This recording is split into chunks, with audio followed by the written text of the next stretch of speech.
Hello everyone, it's HazBo here and welcome to episode 2 of my Ramelle project. So in today's episode we're going to be working on expanding the movie dressing you see in the film to something more of a fully fledged functional town. So this specifically will include works on the river stroke canal walls. We're going to start in a small industrial section that actually utilises this waterway like they would in real life. So we'll also be expanding the church grounds and boundaries, and as we do this you'll see the kind of town grows organically. You'll see what I mean. It's like once I get all the kind of main stuff in, I build around the boundaries I've set myself so it grows naturally. It's quite a nice feeling actually. You may have also noticed some slight changes from where I last left off. You'll notice I've removed the decals near the church area and I've actually moved up all the structures closer to the crossroads. As I was doing the build, I was realising I was too close to the bridge. It was a bit squashed up for what I wanted because I needed at least one or two side streets coming off the main road. So why am I even bothering with the canal walls at this early point in the build? Well, firstly, the act as framework, so you're building within, you're kind of setting yourself a boundary so you don't get overwhelmed. It's nice to kind of keep the project on a manageable scale and let it grow organically rather than trying to do too much all at once. And secondly, I actually at this point didn't know where to start the expansion. But when you think of it, most European towns and cities, they're all founded on rivers or against coastlines with river inlets. And if we look more specifically at towns in the UK, a lot of their canal networks were used to transport goods to and from different locations. I'm guessing predominantly this would just be mainly coal. But in Normandy's case, I don't think it's a hotbed of coal, but with its large open fields I can imagine there'd be a hell of a lot of grain and other foodstuffs as well, so we'll go with that. And lastly, it's just to get me ticking really. I'm one of them people, if I take a break I find it really difficult to get back into the project. So by doing something just little like this, it gets me going and I start thinking of more stuff I can do. So yeah, that's why it's been such a long time since the last episode. I shouldn't have took a break.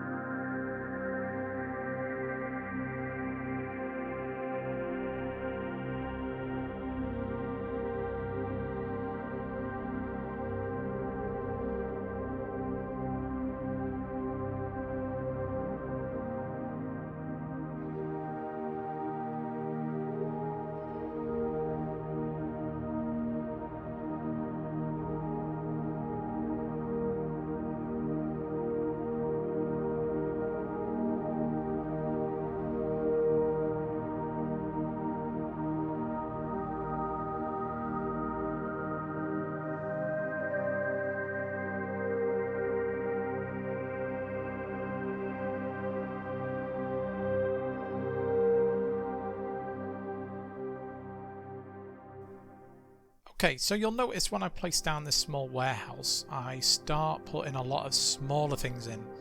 I'm not detailing yet. This is purely like the kind of style of objects I want in there. So I'll just throw them all in willy-nilly. Don't worry about it. It's just something I do. It's like what I did at the beginning of the project. I got all the assets I wanted to use all in one space, and then I sort them out at a later time.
I know what you're thinking, I'm faffing with the smaller stuff again with all these walls, but no, this is actually intentional. Like what we were doing with the canal walls, I'm giving myself a boundary, like a framework or a skeleton to work from. And you'll see, even though some of these walls don't stay in the same place, it gives me a starting point which to branch out from. And you'll also notice it actually creates like negative shapes, like spaces that you want to fill. If I were to do this without the walls, I'd just be placing buildings here, there, everywhere, not really in a cohesive way. And another thing you might notice with this style of building, it actually creates funnels. You know, it funnels players certain ways through the town or village, and it can create really interesting points of interest or even kill zones for the player. So yeah, it's got loads of benefits.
Okay, so like we did at the very start of the build, we organised our assets, and as you saw earlier in the video, we did the same for that small industrial area. And again, I'm just repeating the same steps for the cemetery and church, getting all the assets I want to use right in there. It'll just make it easy. I can just copy and paste them everywhere then. I don't have to go searching around.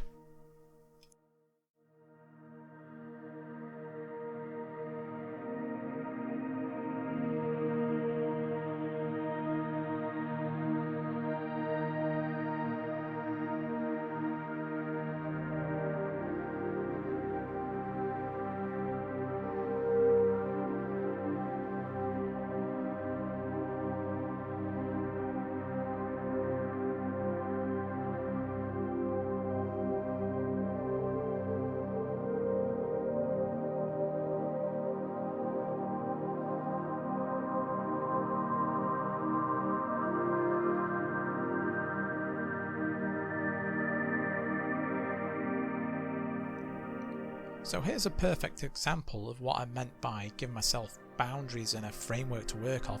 So I've laid in the wall for the church stroke cemetery, and it's given me a reference point for a side street now.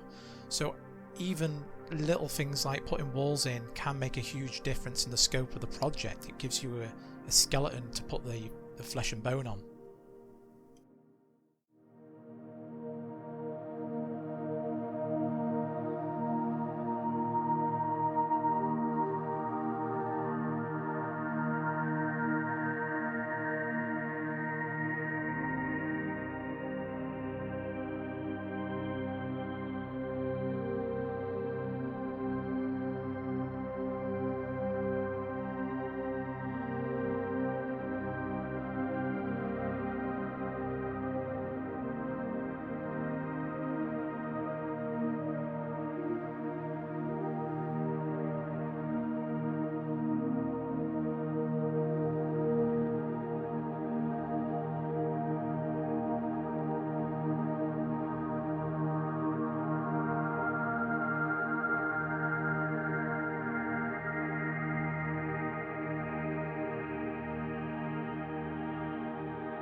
So by this time in the video, you've probably noticed me swapping and changing buildings a hell of a lot. I was trying to find the balance between having the city, or town, sorry, half destroyed and half not. And yeah, it was just difficult selecting the right assets for the right areas. And on top of this, at the back of my mind, I'm thinking things like performance. So I actually end up swapping some of the buildings out for dummy buildings, basically facades. So you'll see a lot of buildings without any interiors. This does help performance, obviously, because you don't have to worry about as much geometry. And secondly, I think it adds value to the buildings that are enterable. It directs players in, again, what I mentioned earlier, it funnels players into certain passages and places where you want them to go. Sometimes you have to think of it as a painter would. You know, you have a focal point of your painting. You want players to see certain things, not just run by them.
So this side street became like a major milestone in the build. I just felt it was lacking something. It was too plain. So you had the, cemetery wall one side, and then you had the rear gardens the other. But it just didn't make sense. So what I've actually done is I've flipped it round. So the kind of front-facing gardens are now actually the rear-facing gardens on the canal side, and I've pushed the buildings up against the street. Yeah, just having two walls either side of this road, it just felt odd and boring, to be honest. So I'm actually hoping this choice is actually obviously spice things up a bit. It's made the side of the street look more interesting, and as a side effect it's actually made the rear look more interesting with the rear gardens coming onto the back side of the canal, which I'm hoping will create some wicked, you know, kind of flanking opportunities for the players.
You can probably see the difference from what I had before, having the front kind of gardens backed up against like the cemetery wall. It didn't really flow nice, but having it flipped around and having rear gardens instead what follow the canal line, it's just created a more of a organic and natural feel to the build.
As a result of our earlier changes with flipping kind of the street layout around, it's actually opened up more of a clear path of where a road should be.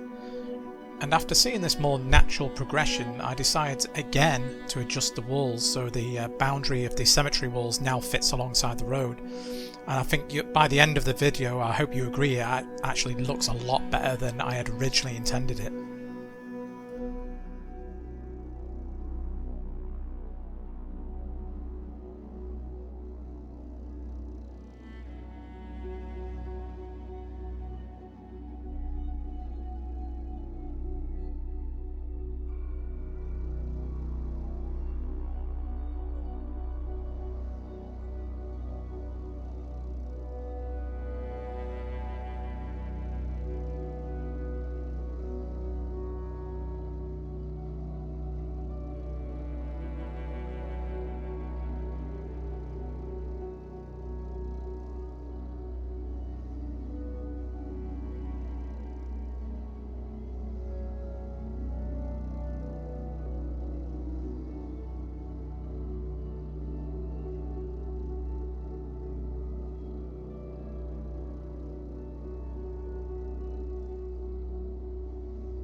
Okay, so I've come back to the industrial area. I think at this point in the build I was getting a bit frustrated swapping and changing buildings. So sometimes it is good to step back from that particular area and focus on another area. I know it's a lot of zipping about, but you'll find you'll do one area, go back to it at a later time and have a fresh outlook on it and fresh ideas. So that's what I'm doing here. So a positive spin on this would be the fact that you're negating that mental block you've had on a particular area, and also the overall build's coming together more. Even though you're zipping around and working on different areas, it's all adding to your overall project, so it's a good thing to do sometimes if you're stuck in a rut.